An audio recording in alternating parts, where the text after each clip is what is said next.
and welcome back to a very much too long conversation about Disney theme parks. This is part 2. Part 1 is in the card above my head somewhere.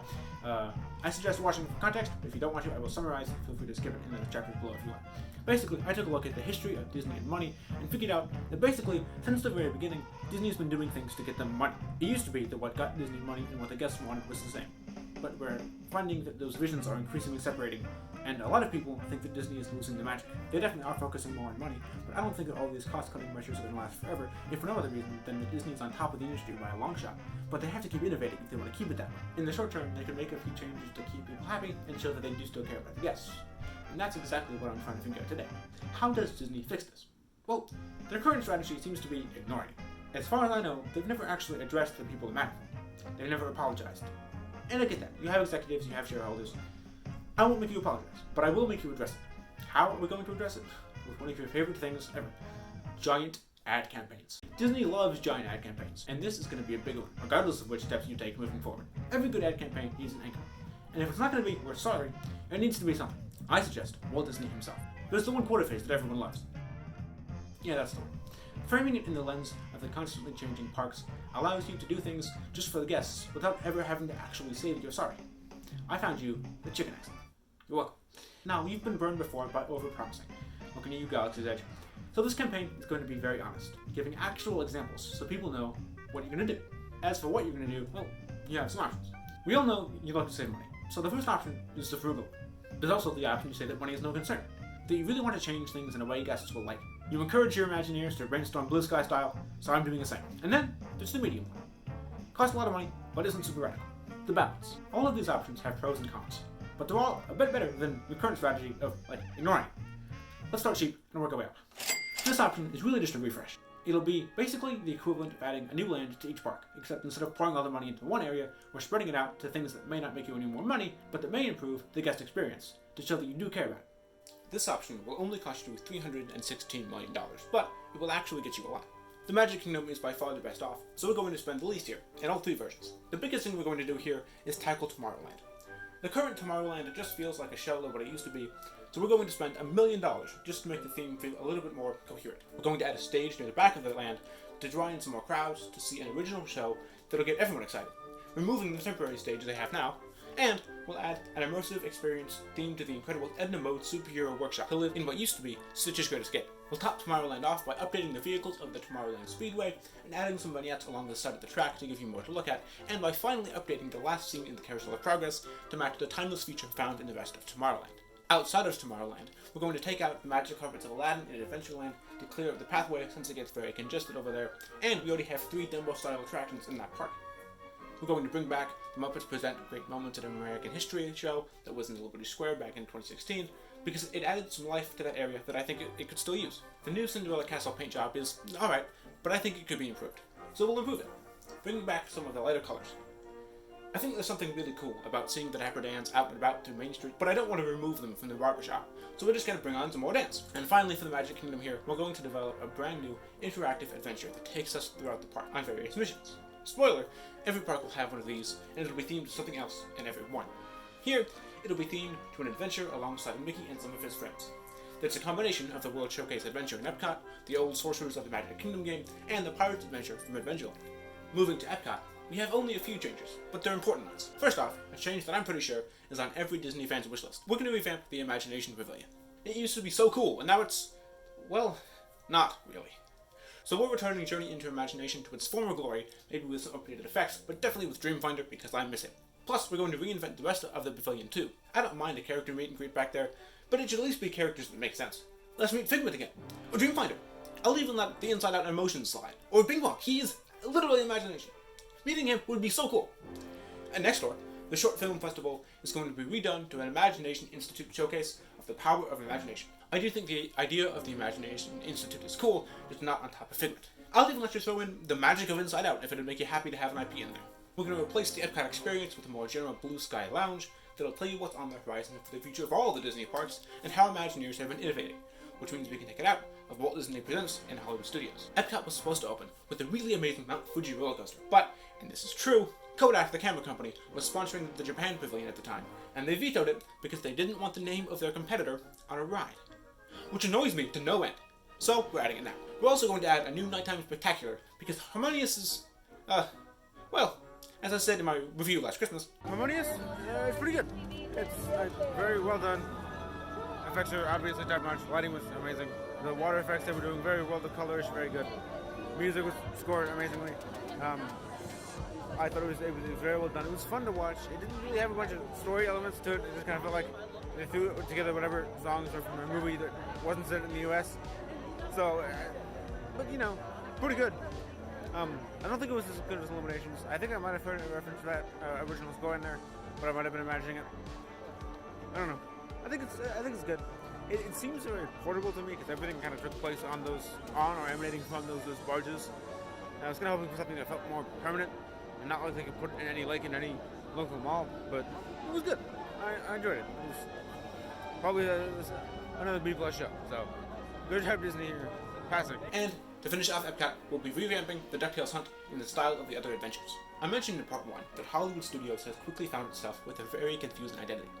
Everything about the theming screams Hollywood, while it seems like all they really want is immersive movie universes. The solution to this is actually really simple, these signs.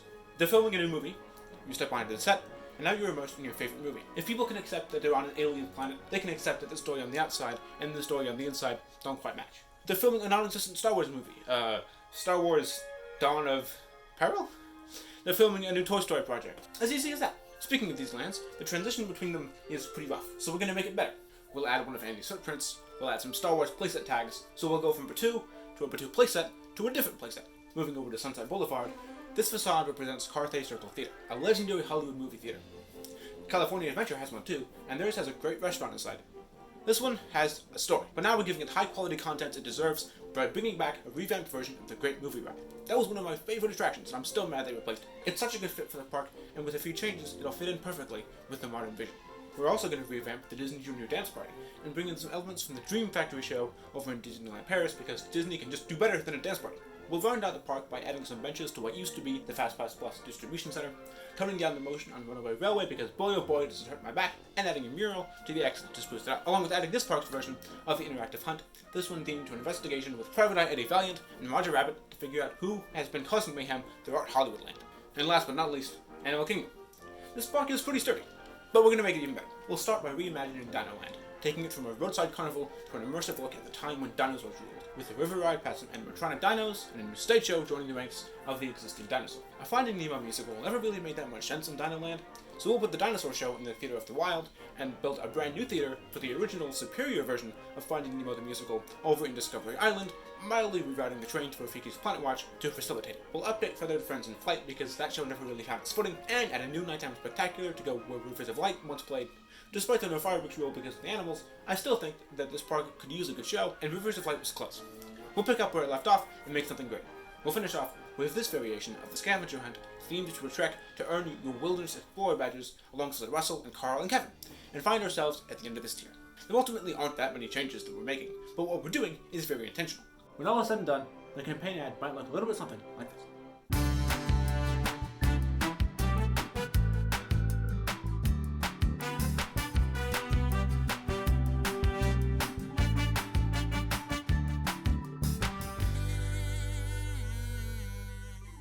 Now let's dive into the battle stars.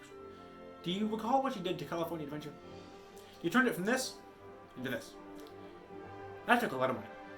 A lot of money. More than it was to build the entire park in the first place. But it helped. The park is more cohesive, more put together, and it's better. We're going to do basically that to all the 4 Walt Disney World parks.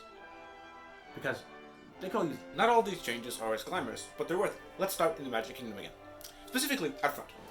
Y'all, this is just concrete. This is the Magic Kingdom. And all we can do is some concrete? Let's add some shrubs, some of those fiber optic panels from Epcot, some magic, I don't know, I'm not an Imagineer. Let's make it feel like we're entering a land of dreams. Main Street is almost perfect, but we're going to fix our entrance into Tomorrowland Terrace. Like I said for Hollywood Studios, it doesn't matter if the inside doesn't match the outside, but it does matter that the outside matches the rest of the outside.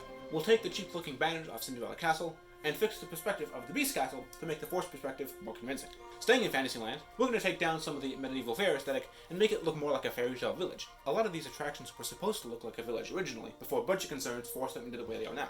But just compare Disney World's Peter Pan's Flight to Disneyland's. We're making all of Fantasyland more like Disneyland. Also, something I didn't even notice until I was making this, more concrete on the ground. Disney World's ground, Disneyland's ground. We're adding more cobblestone. We're going to retheme Storybook Circus back to a more Toontown-esque area, complete with a few characters' houses, and the Storybook Land canal boats from Disneyland. We'll uncover the Mad Tea Party because I just really like the atmosphere the open air gives it. Retool Princess Fairy Tale Hall into more of a meet and greet show hybrid like the Enchanted Tales of Belle just down the lane, and bring in the stunning Pooh's Hunting Hunt from Tokyo Disneyland. Moving to Adventureland, we're going to update the Swiss Family Treehouse. No one really recognizes that property anymore, but it'd be a great way to have an original adventure treehouse. And we'll make the sponsorship and island supply a little less obvious. You don't need a whole store for sunglasses. I promise. While we're at it, let's push back the stroller parking by Jungle Cruise to widen this pathway and make it less congested. We're going to spruce up the entrance to both Tomorrowland and Liberty Square, and add some of the new effects to Big Thunder Mountain that Disneyland's version got to heighten it even more. Disney likes to have these concession carts around, but there are just too many of them.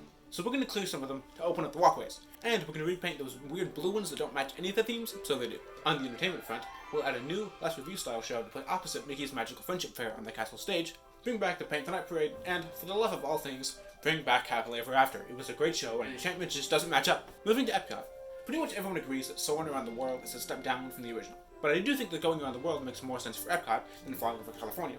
So we'll revamp it and bring back a higher quality version that I'll call Soaring Over the World.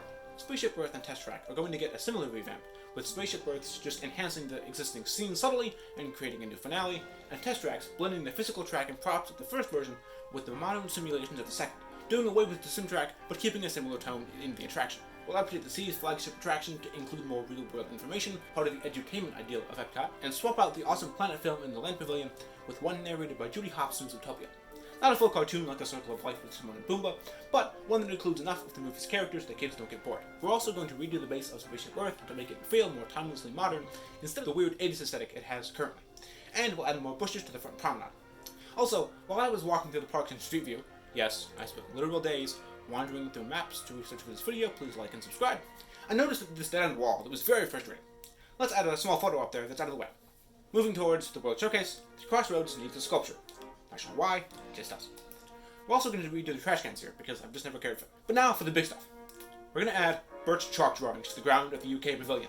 Okay, and we're also going to build out a full Mary Poppins Stark ride that takes you through the movie. We'll add an Aladdin flying carpet ride in Morocco, a boat ride in Italy that features Pinocchio, a retelling of Snow White in Germany, and we'll add some more tradition into the buildings of Norway. And to top it all off, we'll add a brand new pavilion to the World Showcase finally, and build out Equatorial Africa with the Lion King ride as its centerpiece. Hollywood Studios gets its own revitalization, starting at the end of Sunset Boulevard. Rock and Roller Coaster needs everything.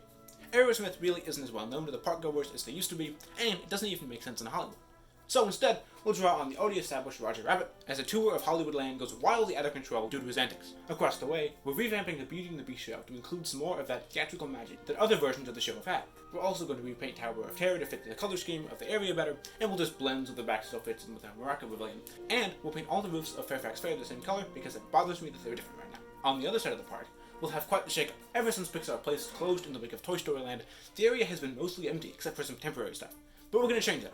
After replacing Star Wars Launch Bay with the retooled Magic of Disney animation, we can retheme that walkway to Star Wars, putting in some meet and greets, some props, all the non-canon, non-sequel trilogy stuff that currently exists at Launch Bay, and at the end will be the new entrance to Star Tours. This will allow for all the Star Wars stuff to be in one area, we'll add another entrance to Galaxy's Edge, and we'll make further use of a currently closed area. But that of course means that we'll have to replace where Star Tours currently sits, and we'll do so with the Great Muppet Movie Ride, where the Muppets try to put together the normal Great Movie Ride from the Carthay Circle Theater, but fail in Great Muppets fashion at it, while Statler and Waldorf heckle from their golf carts. Update Pizza Rizzo to the Swedish Chef's Video Cooking School, and add a giant logo arch, and we've got ourselves the brand new Muppet Studios section. Grand Avenue and Baseline Tap House are currently themed to modern LA, which doesn't really work, so we'll age it backwards a bit. We're also going to redo the Little Mermaid show to be closer to the version in Tokyo, and make a new film for the Mickey Shorts Theater that's reminiscent of the old celebrity videos they made in the parks, but this time with Mickey and Minnie. We'll refresh Walt Disney Presents and give it a new ending since we have all those models over in Epcot, and revamp Fantasmic to give it the updates that Disneyland got. We've also got some smaller things, like an expanded entrance planter,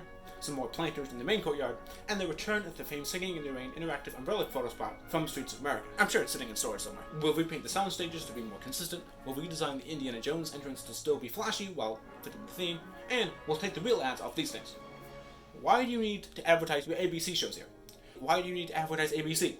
Everyone knows what ABC is, so we're going to undo these, and replace them with posters from movies that will never exist, but that can be a fun inside joke to Parks fans. And then, we'll move on to Animal Kingdom. Here, we're going to start by expanding the waterways to allow for boat transportation to this park. And on the topic of water, we'll keep those character barges around because I think they're cool. We'll redesign the dinosaur exterior to look more visually interesting, and we'll add some more signs throughout the park because man did I get lost a bunch while looking at the street view. We're going to update Kelly River Rapids to give it some more show scenes, and we'll redo Kite Tales because it's a cool concept that was just executed poorly. I really don't know anyone that earnestly likes its stuff to be a bug, so we're swapping it out for a show with the tone of Lion King 1.5, where Timon and Pumbaa attempt to put on a show, but, well, I think you can guess. But the flagship of this is the brand new full land based on Zootopia. We'll reroute the train to Rafiki's Planet Watch and add a new station for a slight variation on what Shanghai is getting. This would be an overhaul to everything, and you could generate so much hype. You can use that hype to your advantage. Take a look.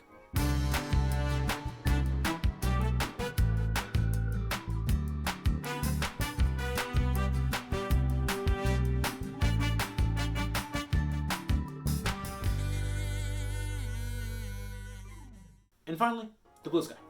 This would be a lot of money. Every single park would be getting so much new stuff. The hotels would be plussed, the transportation would be completely revamped, and spoiler, there's going to be a fifth gate here. This would cost just so much money. But, if you really want to show people, true or not, that guests are more important than money, this is how. This wouldn't just be a return to the park's former glory. This should be a brand new stage of awesomeness. It would breathe fresh air into the entire resort. The existing parks are getting even more improvements here. Magic Kingdom gets 4 new restaurants. Tangled will finally get more than just their bathrooms, as the Snuggly Duckling, an interactive food show hybrid, makes its way next door to those famed facilities. Nearby, the Haunted Mansion gets a heavily themed, spectacular restaurant of its own. Big Thunder Mountain will get a restaurant on top of the mountain to look out on the scenery, and Adventureland will get a restaurant in the house from up, raised a couple hundred feet in the air. Not actually, of course. Epcot gets 2 new pavilions, a Brazil pavilion and a Greece pavilion that, yes, will have a Hercules-inspired attraction. Hollywood Studios will get a Tower of Terror lounge cafe next door to the attraction that also has a smaller scale, one-night variation on the Galactic Star Cruiser model, where you can stay in a haunted hotel for a night, get some embroidered pajamas, and a chance to ride the elevator before non-hotel guests the next morning. And Animal Kingdom will get a new Lion King dark ride more directly inspired by the scenes in the movie than the attractions in Epcot or in the Tree of Life. But the biggest new changes come from outside of these parks. My Disney experience will get redone from the ground up to make it easier to use, and with it will come a revamp of the reservation system that works even if you don't want to use this, like I mentioned in part 1. Everybody seems to hate Genie Plus, so we'll replace it with MaxPass Plus, a new version of the system that Disneyland had instead of FastPass. And with it will come the return of free Magic Bands. We'll bring back a new and improved version of Magical Express, and we'll strengthen the transportation grid with longer monorail lines, more Skyliner routes, and street signs with the old paint job, since that color is far superior. The variety of both merchandise and food between venues is pretty lacking, so we'll make some more types of each to give guests more options.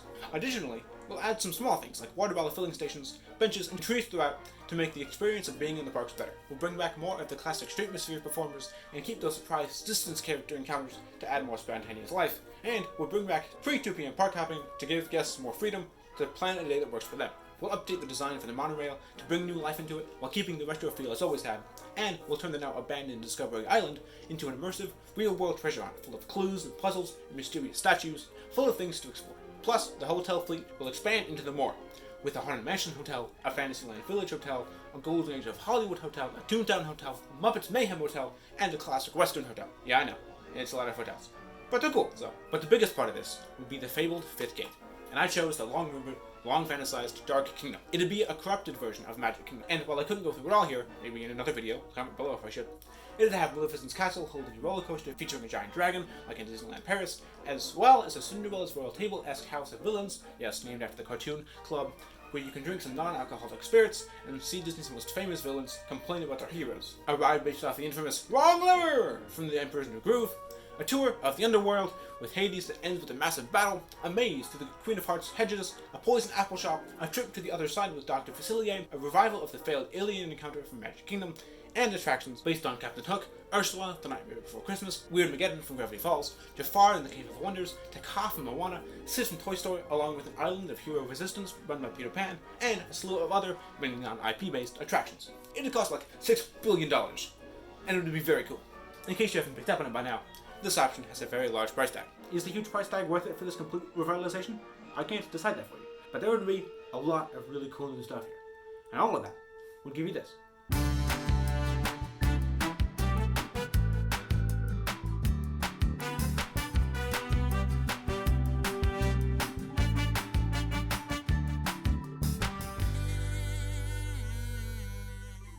Now, listen to me. the physical embodiment of the Walt Disney Company that I'm pretending is watching this video. Look at me. I don't care which of these options you choose.